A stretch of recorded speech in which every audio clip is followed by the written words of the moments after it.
Hello viewers, welcome to Upsurge IAS Academy. So இந்த வீடியோவில் Indian polity as a subject எப்படி approach பண்ணணும், அந்த சப்ஜெக்டோட இம்பார்ட்டன்ஸ் என்ன, how are you suppose to, நீங்கள் அந்த சப்ஜெக்டை எப்படி படிக்க போகிறீங்க, எப்படி படிக்கிறது பெட்டராக இருக்கும் அப்படிங்கிறதும் அந்த சப்ஜெக்டோட ஓவர்வியூவும் இந்த வீடியோவில் பார்க்கலாம். Right ton. ஸோ இந்த சப்ஜெக்ட் அப்படிங்கிறதோட இம்பார்ட்டன்ஸ் தெரிஞ்சுக்கணுன்னா நமக்கு இதில் எவ்வளோ கொஸ்டின்ஸ் வந்திருக்கு அப்படிங்கிறத we have to understand. So இப்போ இந்த யூபிஎஸ்சியில் இதுவரை 2017 பார்த்தீங்கன்னா முதல்ல 22 கொஸ்டின் கேட்டிருக்காங்க 2017, தென் 11 question, then again 11, then 16, 18, 13, 19 and 18. இது லாஸ்ட் இயர் நடந்த பிலிம்ஸ். அதில் பார்த்தீங்கன்னா 18 கேள்விகள் கேட்டிருக்காங்க, அதுக்கு முன்னாடி 19 கேள்விகள் கேட்டிருக்காங்க. ஸோ இந்த சப்ஜெக்டோட இம்பார்ட்டன்ஸை நீங்கள் அண்டர்ஸ்டாண்ட் பண்ணால் ஓவரால் பிலிம்ஸில் பார்த்தீங்கன்னா 100 கொஸ்டின்ஸ். ஓகேங்களா? இந்த 100 கொஸ்டின்ஸில் உங்களுக்கு 18 அப்படிங்கிறது ஒரு சின்ன நம்பர் மாதிரி தெரியலாம். பட் என்ன அப்படின்னா இங்கே உங்களால் ஆன்சர் பண்ணக்கூடிய கொஸ்டின் அப்படிங்கிறது 60. இந்த 60ல் 18 அப்படிங்கிறது it makes a huge difference. Then அடுத்து பார்த்திங்கன்னா இதில் மற்ற சப்ஜெக்ட் அப்படின்னு பார்த்தீங்கன்னா என்வாயன்மெண்ட் இருக்கும், ஹிஸ்ட்ரி இருக்கும், ஜியாகிரஃபி இருக்கும், இந்த மாதிரி சப்ஜெக்ட்ஸ் இருக்குது, ஜிஎஸ் சப்ஜெக்ட்ஸ் அப்படின்னு சொல்லுவாங்க. அதில் நீங்கள் நிறைய படிக்கணும். சரிங்களா? History is very vast, environment very dynamic, எக்கனாமிக்ஸும் ரொம்ப டைனமிக். அப்போ நீங்கள் நிறையா இடத்துல படிச்சுட்டு இந்த மாதிரி ஒரு 18 கொஸ்டின் ஸ்டடி ஆக்கிறதுக்கும் ஒரு சின்ன ஒரு ரீஜியன் அங்கே ஒரு ஹிட் அப்படிங்கிறது ரொம்ப ஸ்ட்ராங்காக இருக்கக்கூடிய ஏரியா அப்படின்ற மாதிரி பார்க்கும்போது polity becomes your ticket to mains. ரைட்டா? இன்னொரு அட்வான்டேஜ் அப்படின்னா it is more conceptual, contrary to what people say. ஓகேங்களா? இல்லை நிறைய ஆர்டிக்கல் இருக்கும், நீங்கள் மெமரி பண்ணிக்கணும் அப்படிங்கிற மாதிரி சொல்லியிருப்பாங்க. பட் அப்படி கிடையவே கிடையாது. நீங்கள் யாரும் உங்கள் ஆர்டிக்கல் மக்கப் பண்ணுறதை வச்சு கொஸ்டின் கேட்க போகிறது இல்லை. உங்களோட அண்டர்ஸ்டாண்டிங் ஆஃப் த சப்ஜெக்டை வச்சு தான் கொஸ்டின் கேட்க போகிறாங்க. ரைட்? அப்படி இருக்கிறப்போ இந்த சப்ஜெக்ட் வெரி மினிமல் ஏரியா, ரொம்ப இது கிடையாது. ஆல்மோஸ்ட் இந்த சப்ஜெக்ட் அப்படிங்கிறது ஒரு வரையறுக்கப்பட்ட ஒரு subject. It is clearly classified. இதெல்லாம் தான் இருக்குது, இவ்வளோ தான் இருக்கணும், இப்படி தான் படிக்கணும் அப்படின்னு ரொம்ப மினிமலான ஒரு எஃபர்ட் போடக்கூடிய சப்ஜெக்ட். பட் அவ்வளோ ஈஸியாக இருக்கும்போது என்ன சார் டிஃபிகல்ட்டி அப்படின்னு பார்த்தீங்கன்னா உங்களுக்கு லாங்குவேஜ் தான் பெரிய டிஃபிகல்ட்டி. ஓகே? கான்ஸ்டிடியூஷன் புரியாது. தென் கான்ஸ்டிடியூஷன் புரியாமல் நீங்கள் அது சம்மந்தப்பட்ட புக்ஸ் அப்படிங்கிறது, இப்போ ஃபார் எக்ஸாம்பிள் லக்ஷ்மிகாந்த் எடுத்திங்கன்னா அதை உங்களால் புரிஞ்சிக்க முடியாது. பட் இப்போ ஒரு லாங்குவேஜ் அப்படிங்கிறது கஷ்டமாக இருக்கிறது எப்போ நமக்கு தெரியாத வர, தெரிஞ்சிருச்சுன்னா பயங்கர ஈஸி அப்படிங்கிற மாதிரி. Once you understand the complexities, ஒழுங்காக புரிஞ்சுக்கிட்டீங்க அப்படின்னா then this subject becomes very easy. So அது எப்படி, அதுக்கு என்னென்ன பண்ணணும் அப்படிங்கிறதான் நம்ம பார்க்க போகிறோம். ஓகே? தென் இன்னொரு முக்கியமான விஷயம், உங்களுக்கு பிலிம்ஸில் இது 18 மார்க் வருதுங்களா? தென் மெயின்ஸ் அப்படின்னு வரும்போது உங்களுக்கு கவர்னன்ஸ் அப்படிங்கிற ஒரு சப்ஜெக்ட் வரும், பேப்பர் 2. இது 250 மார்க்கில் 200 மார்க் அப்படிங்கிறது கவர்னன்ஸில் இருக்கும். ரைட்? இந்த 200க்கு அடிப்படை அப்படிங்கிறது பாலிட்டி தான். அதே மாதிரி உங்களுக்கு எத்திக்ஸுக்கும் ஃபண்டமெண்டல் இந்த பாலிட்டியில் இருக்கக்கூடிய பிரின்சிபல்ஸ். தென் இன்டர்வியூ போகிறீங்கன்னா அங்கேயும் உங்களுக்கு டைரெக்டாக இதில் கேள்விகள் கேட்கப்படலாம். அப்போ இந்த சப்ஜெக்ட் ரொம்ப ரொம்ப இம்பார்ட்டன்ட். இன்னும் சொல்லப்போனால் இதுதான் டொமைன் ஆஃப் சிவில் சர்வீஸ். நீங்கள் சர்வீஸ் வாங்கிட்டு நாளைக்கு மக்களுக்கு தான் சேவை பண்ண போகிறீங்க. ஓகேவா? பப்ளிக் சர்வீஸ் தான் பண்ண போகிறீங்க. அப்போ அடிப்படை விதிகள் அப்படிங்கிறது தெரியணும், அதை பற்றின புரிதல் ரொம்ப ரொம்ப இம்பார்ட்டன்ட். சரிங்களா? ஸோ இதுதான் இந்த சப்ஜெக்டோட மோஸ்ட் இம்பார்ட்டன்ட் ஆஸ்பெக்ட். ஸோ இது எப்படின்றது பார்க்கலாம் அடுத்து. Okay? So Indian polity as a subject நான் ப்ரீஃப் பண்ணிட்டேன். நெக்ஸ்ட் பார்த்தீங்கன்னா ஃபண்டமெண்டல்ஸ். ஃபஸ்ட்டு இந்த சப்ஜெக்டோட அப்ரோச் அப்படிங்கிறது என்னவாக இருக்கணும் அப்படின்னு பார்த்துங்க. ஃபஸ்ட் திங் ஃபண்டமெண்டல்ஸ் நம்ம புரிஞ்சுக்கணும். ஃபண்டமெண்டல்ஸ் அப்படின்னா என்ன அப்படின்னா டெமோக்ரஸினா என்னன்னு நமக்கு தெரியணும். ஓகே? ஈக்குவாலிட்டினா என்ன, அதை கான்ஸ்டிடியூஷன் எப்படி அப்ரோச் பண்ணுறாங்க. ரைட்? தென் செக்யுலரிசம். ஓகே? ஒரு அரசாங்கம் அப்படிங்கிறது என்ன, கூட்டாட்சி தத்துவம், ஃபெடரலிசம்னா என்ன, செப்பரேஷன் ஆஃப் பவர்னா என்ன, இந்த மாதிரி ஃபண்டமெண்டல் பிரின்சிபல்ஸ் என்னன்றது தெரியணும். இந்த பிரின்சிபல்ஸ் தான் நம்ம கான்ஸ்டிடியூஷனையே தாங்கி பிடிச்சிருக்கிறது. ஓகே? அதாவது நம்ம கான்ஸ்டிடியூஷனோட ஆணிவேர் அப்படிங்கிற மாதிரி சொல்லிக்கலாம். ஒன்ஸ் அது தெரிஞ்சால் தான் நம்மளால் அந்த கான்ஸ்டிடியூஷனே ஒழுங்காக புரிஞ்சிக்க முடியும், பாலிட்டிங்கிற சப்ஜெக்டையே தெளிவாக அண்டர்ஸ்டாண்ட் பண்ண முடியும். ஸோ எடுத்த உடனே உங்கள் ஃபண்டமெண்டல்ஸ் ரொம்ப ஸ்ட்ராங்காக இருக்கணும். ஸோ இந்த பிரின்சிபல்ஸ் அதோட கம்ப்ளீட் மீனிங் என்ன, அது எந்தெந்த விதமான பரிமாணங்களில் இருக்குது அப்படிங்கிறத நம்ம தெளிவாக அண்டர்ஸ்டாண்ட் பண்ணிட்டா தான் சப்ஜெக்டோட பேஸ் கிரியேட் ஆகும். சரியா? So students give more importance to these area principles அப்படிங்கிறது. ஏன்னா ரிப்பீட்டடாக யூபிஎஸ்சியும் இதில் இருந்தால் கொஸ்டின் கேட்குறாங்க. பார்லிமெண்ட்ரி சிஸ்டம்னா என்ன, ஏன் அப்படி வந்திருக்கும், ரைட்?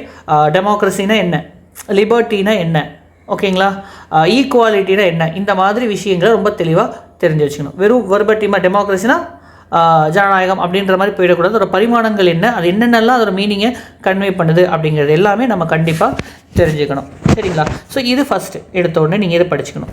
அடுத்து வந்து பார்த்திங்கன்னா ஒன்ஸ் நீங்கள் அந்த ஃபண்டமெண்டல்ஸ் புரிஞ்சதுக்கப்புறம் then you have to understand the roles and functionaries. Okay, இப்போ இந்த இடத்துல பிரசிடென்ட் இருப்பாங்க, ஓகே, பிரைம் மினிஸ்டர் இருக்கார், கவர்னர் இருக்காங்க, okay, chief minister, council of ministers, cabinet, ரைட்டுங்களா, ஸ்பீக்கர், இப்படி ஏகப்பட்ட இண்டிவிஜுவல்ஸ் உள்ள வருவாங்க. அவங்களோட ரோல்ஸ், அவங்க என்ன ஃபங்க்ஷன், நம்ம ஏற்கனவே பார்த்த டெமோக்ராட்டிக் பிரின்சிபலில் இவங்களோட வேலை என்ன, இவங்க எப்படி அதை செயல்படுத்துகிறாங்க அப்படிங்கிறத நம்ம அண்டர்ஸ்டாண்ட் பண்ணிக்கணும். அப்போ அவங்களை எப்படி அப்பாயின்ட் பண்ணுவாங்க, அவங்களுக்கு வந்து என்ன மாதிரியான ஒரு பொறுப்புகள் கொடுக்கப்பட்டிருக்கு அப்படிங்கிறதெல்லாம் we have to understand.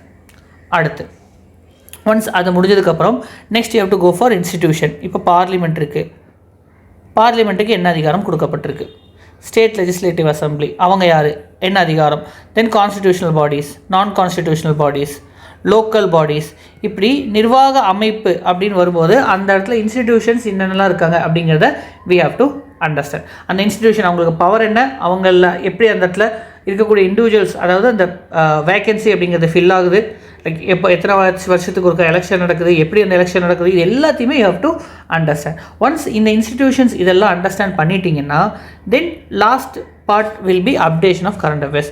Once இதெல்லாம் நீங்கள் ஃபண்டமெண்டலாக தெரிஞ்சுக்கிட்டீங்க, ஓகே பிரசிடென்ட் தான், கவர்னருக்கு இது அதிகாரம் அப்படின்னா அதை நீங்கள் அடுத்து கரண்ட் அஃபேர்ஸோட லிங்க் பண்ணிக்கணும். ஃபார் எக்ஸாம்பிள் இப்போ கவர்னர் அப்படின்னு வரும்போது தமிழ்நாட்டில் அந்த பில் சைன் பண்ணுறதுல ஒரு இஷ்யூ போயிட்டுருக்கு, கரெக்டாக கையெழுத்து போடுறது ஒரு இஷ்யூ. ஸோ அது இப்போ கேஸ் போயிட்டுருக்கு, அதை நம்ம தெரிஞ்சுக்கணும்னு என்ன பண்ணணும், கவர்னருக்கு என்ன அதிகாரம் கொடுக்கப்பட்டிருக்கு, ஆர்டிகல் 200 என்ன சொல்லுது அப்படின்றத தெரிஞ்சுக்கணும். இப்போ அதே மாதிரி ரீசெண்டாக வந்து பார்த்திங்கன்னா பிஎம் ஸ்ரீ அதில் வந்து பார்த்திங்கன்னா இந்த ஃபண்ட் ஷேரிங் அப்படிங்கிறது இஷ்யூ போயிட்டுருக்கு, கரெக்டாக. ஸோ இப்போ என்ன சொல்லியிருக்காங்க, கன்கரண்ட் லிஸ்ட் எஜுகேஷன் இருக்குது, என்ன நடக்குது அப்படிங்கிறது எல்லாமே we have to understand. அந்த ஃபண்டமெண்டல்ஸ் கிளியராக இருக்கணும். ஸோ ஒன்ஸ் நீங்கள் இந்த பேஸ் கிரியேட் ஆச்சுன்னா தான் உங்களுக்கு கரண்ட் அஃபேர்ஸ்குள்ளேயே நீங்கள் போக முடியும். So it is very very important. ஏன்னா ஒன்ஸ் நீங்கள் இந்த பாலிட்டி ஆஸ் அ சப்ஜெக்டை புரிஞ்சுக்கிட்டால் தான் உங்களை சுற்றி என்ன நடக்குதுன்றதே உங்களுக்கு தெரியும், ரைட்டா? ஸோ அதனால இது இம்பார்ட்டன்ட். Okay, next historical. இப்போது இந்த சப்ஜெக்ட் பார்த்துட்டோம். இப்போ இந்த சப்ஜெக்ட் எல்லா ஸ்டாண்டர்ட் புக்ஸ் ஆர்களில் எப்படி இருக்கும் அப்படின்னா ஃபஸ்ட்டு எடுத்தோன்னே historical evolution of Indian constitution இருக்கும். பட் இது நீங்கள் இப்போ படிக்க வேண்டாம். ஏன்னா உங்களுக்கு மாடர்ன் ஹிஸ்ட்ரி தெரியாமல் இதை படிக்கவே முடியாது. அதனால் இந்த சாப்டர் இப்போ நீங்கள் எடுத்தோடனே பெருசாக வரி பண்ணிக்க வேணாம், படிக்கவும் வேண்டாம். ஓகே, நீங்கள் முடிச்சுட்டு அதுக்கப்புறமா கூட அதை படிச்சுக்கலாம். Anyways it is a subject of modern history, right? அடுத்து சேலியன்ட் ஃபீச்சர்ஸ். சேலியன்ட் ஃபீச்சர்ஸ் அப்படின்னு வரும்போது இதுதான் ரொம்ப இம்பார்ட்டண்ட். இதில் நீங்கள் கிளியராக ஃபண்டமெண்டல் செட் பண்ணிடணும், ரைட்டா? இப்போ இந்த சேலியன்ட் ஃபீச்சர்ஸ் அப்படின்னு வரும்போது யூ ட்ரை டு அண்டர்ஸ்டாண்ட். இதில் ப்ரியாம்பிளும் இன்க்ளூடட், சரிங்களா? சேலியன்ட் ஃபீச்சர்ஸ் அண்ட் ப்ரியாம்பிள் அப்படின்னு வரும்போது நீங்கள் இந்த கான்ஸ்டிடியூஷனை ஏற்கனவே சொன்ன மாதிரி அந்த அடிப்படை பிரின்சிபிள்ஸ் என்ன அப்படிங்கிறதுல தெளிவாக இருக்கணும், ரைட்டா? எந்த விதத்துலையும் உங்களுக்கு அதில் கன்ஃபியூஷன் இருக்கக்கூடாது. சோஷியலிசம் அப்படின்னா என்ன, சோஷியலிசம் என்ன மாதிரி சோஷியலிசம் நம்ம வச்சுருக்கோம், வேறு என்ன மாதிரி சோஷியலிசம்லாம் இருக்குது அப்படிங்கிற மாதிரி ஒரு இம்பார்ட்டன்ஸ் நீங்கள் அதோட இம்பார்ட்டன்ஸை அண்டர்ஸ்டாண்ட் பண்ணி தெளிவாக படிக்கணும். இதில் மெயின்ஸ் ரிலவெண்ட்டாகவும் நீங்கள் படிச்சு தான் ஆகணும். நெக்ஸ்ட்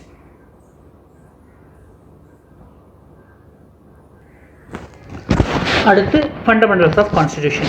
இப்போ இந்த ஃபண்டமெண்டல்ஸ் அப்படின்னு வரும்போது தான் நீங்கள் ஃபண்டமெண்டல் ரைட்ஸை பற்றி தெரிஞ்சுக்கணும், டிபிஎஸ்பியை பற்றி தெரிஞ்சுக்கணும், ஓகேங்களா? Union and its territory, citizenship, okay, அமெண்ட்மெண்ட்னா என்ன, பேசிக் ஸ்ட்ரக்சர்னால் என்ன, இது எல்லாத்தையுமே இங்கே தான் நீங்கள் அண்டர்ஸ்டாண்ட் பண்ணிக்கணும், ரைட்டா? Amendment and all those things ரொம்ப ரொம்ப இம்பார்ட்டண்ட்டான ஒரு ஏரியா. ஸோ இது ரொம்ப தெளிவாக பார்த்து வச்சுங்க, ஓகே?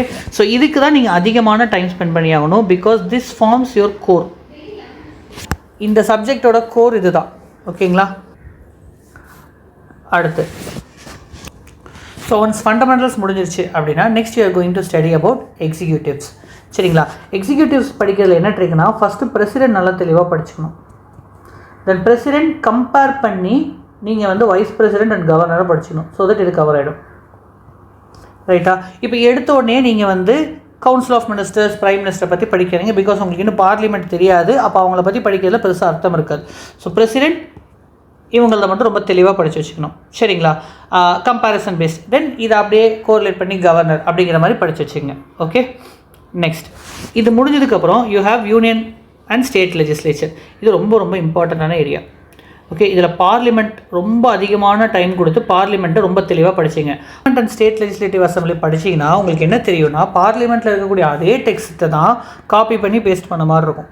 பண்ணிவிட்டு ஃபைண்ட் அண்ட் ரீப்ளேஸ் பண்ணி சில வார்த்தைகளை மட்டும் மாற்றிருப்பாங்க. எங்கெல்லாம் பிரசிடென்ட்னு வருதோ அங்கெல்லாம் கவர்னர்னு மாற்றிருப்பாங்க, எங்கெல்லாம் பிரைம் மினிஸ்டர் வராங்களோ அங்கெல்லாம் சீஃப் மினிஸ்டர்னு மாற்றிருப்பாங்க. அவ்வளோதான், வேறு எந்த சேஞ்சஸ் இல்லை.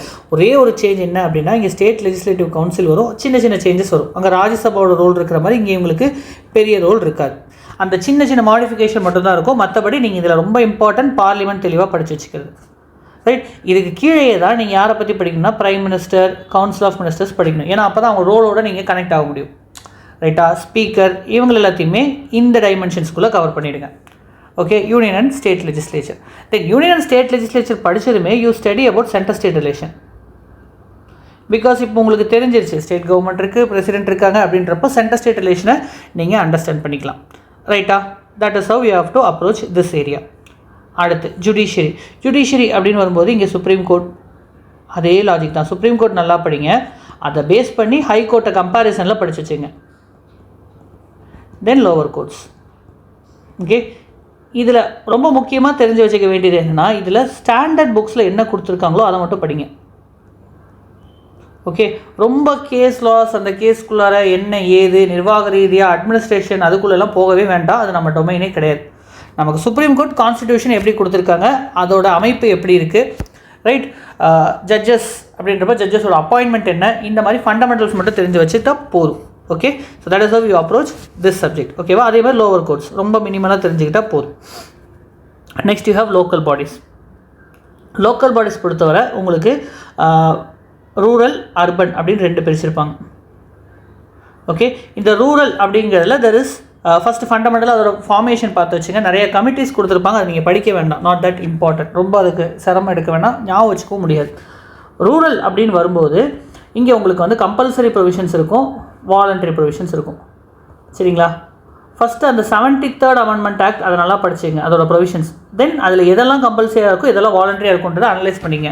அர்பன் லோக்கல் பாடிஸ் அப்படின்னு வரும்போது இங்கே types of urban local bodies அதை மட்டும் பார்த்து வச்சுங்க. ரொம்ப அர்பன் லோக்கல் பாடிஸ்க்கு அதிகமான டைம் எடுத்துக்க வேண்டாம். ஓகே, தென் இந்த லோக்கல் பாடிஸ் அப்படின்னு வரும்போது இதுக்கு கீழே நீங்கள் என்ன பண்ணிடுறீங்க, 5th ஷெட்யூலும் 6th ஷெட்யூலும் படிச்சிடுறீங்க. ரொம்ப ரொம்ப இம்பார்ட்டன்ட். இந்த 5th ஷெட்யூல் அடிக்கடி கொஸ்டின் கேட்பாங்க. ஓகே, ஸோ இது ரொம்ப தெளிவாக படித்து வச்சுங்க. Okay, so that is it. அடுத்து கான்ஸ்டிடியூஷனல் அண்ட் நான் constitutional bodies.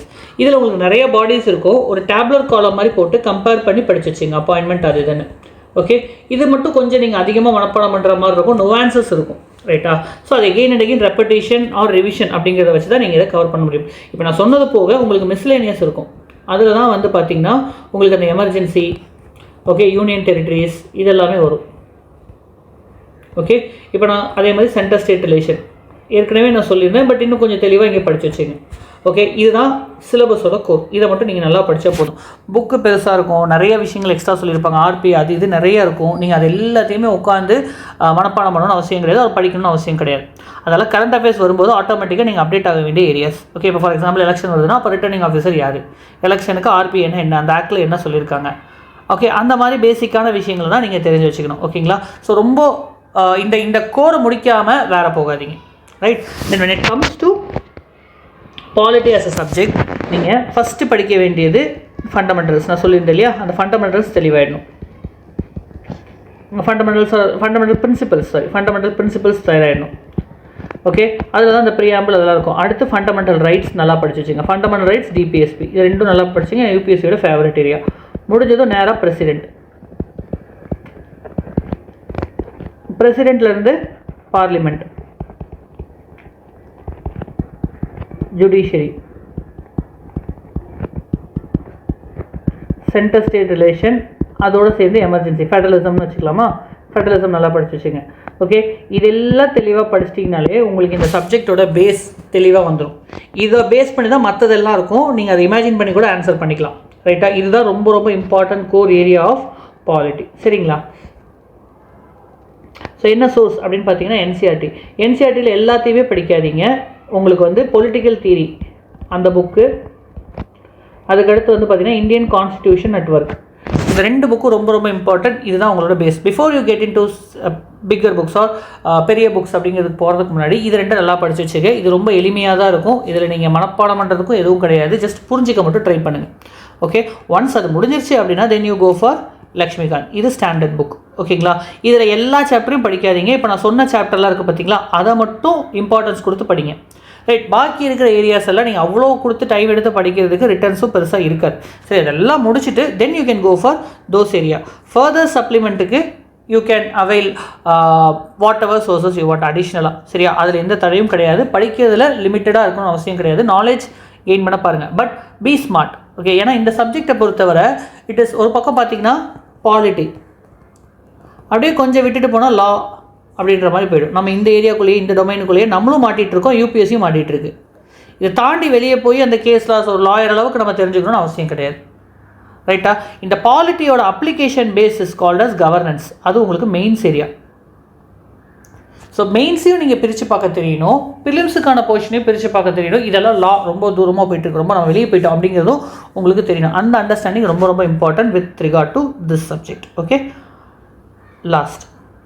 So thank you all for listening to this lecture. Okay, further videos la previous year question, polity as a subject, all important interesting facts idella theve paakalam. Okay, so please do subscribe the channel. Thank you so much.